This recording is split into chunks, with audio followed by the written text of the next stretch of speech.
babyeyi, bavandimwe, nshuti, banyarwanda, banyarwandakazi, nshuti z'u Rwanda, turabasuhuje. Uyu mwanya twifuje kubaha ikaze kuri TV yacu yitwa Tinyuka TV. Turagira ngo mudufashe gukurikirana ikiganiro tugiye gutangira kibanda cyane ku rubyiruko rw'u Rwanda. Tinyuka ushaka ubuzima, tinyuka ushaka imibereho, tinyuka ushaka amafaranga, tinyuka kubaka u Rwanda twifuza. Munyarwanda, munyarwandakazi, muri iki gihe imibereho iragoye. Biradusaba ko buri wese atinyuka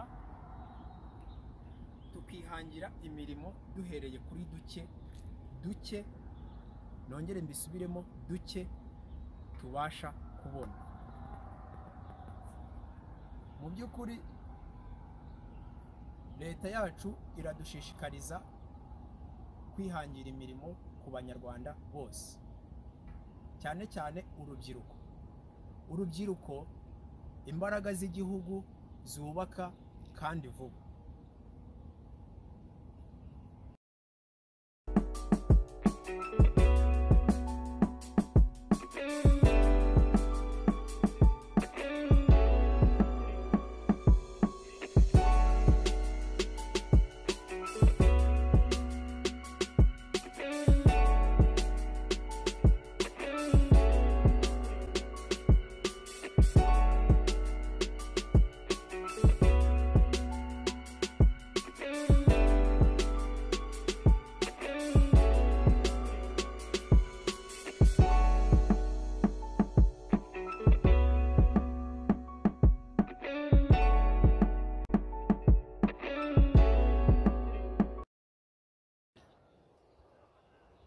Tinyuka muri twa tundi duke ubona, utangire ugende wizigamira.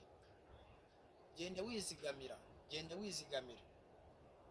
Nta kindi kizagufasha kugera ku ntego yawe, nta kindi kizagufasha gutera imbere, nta kindi kizagufasha kugera kure hashoboka uretse kwigomwa muri duke ubona, ukagenda uzigamira ejo hazaza. Ntabwo nshatse kuvuga ngo wiyicisha inzara, wizirika umukanda, ko nanone uwiyimya abishaka azahanwa nk'uwiyahuye. Tinyuka ushyire mu bikorwa igitekerezo cyawe ufite. Inshuti nziza ishobora kukurutira umuvandimwe. Niba ufite igitekerezo mu mutwe cy'icyo wakora, egera inshuti, egera uwo muvandimwe, umuganirize. Njye niyo nama nakugira mbere y'uko nakohereza kubanza kugana banki. Iyo ugiye muri banki, amafaranga iyo bayaguhaye utayavunikiye, uhita uyakoramo ugatangira kuyakoresha ibyo utari wayapangiye. Bityo rero birasaba yuko ubanza gushyira gahunda zawe ku murongo z'icyo ushaka gukora. Icyo gitekerezo cyawe ngenda kugira inama yuko wacyagura ukareba kure, ugatangira kuri dukeya ubona. Twese ntabwo tunganya ubushobozi, nta nubwo tuzigira tunganya ubushobozi.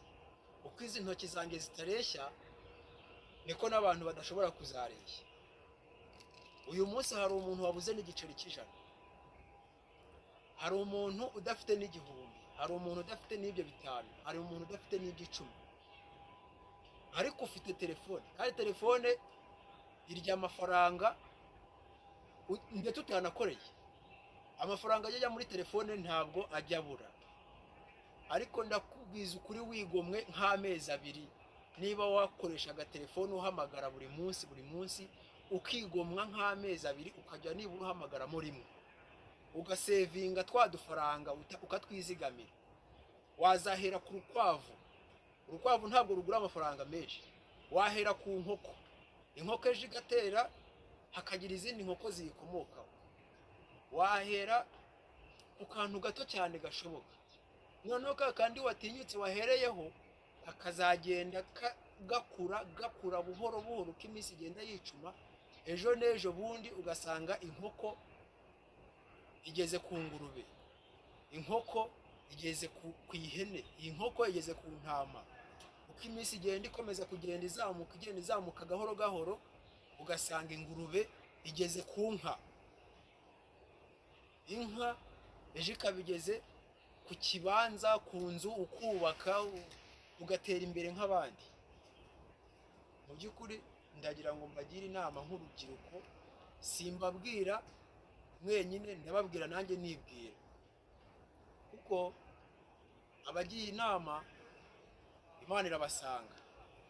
Ni mucyo rero dufatikanyirize hamwe, dutinyuke, dutangire twizigamire, tuzigamire ejo hazaza kugira ngo iterambere ryacu tuzabashe kurigeraho nk'uko tubyifuza. Murakoze, nabashimiye.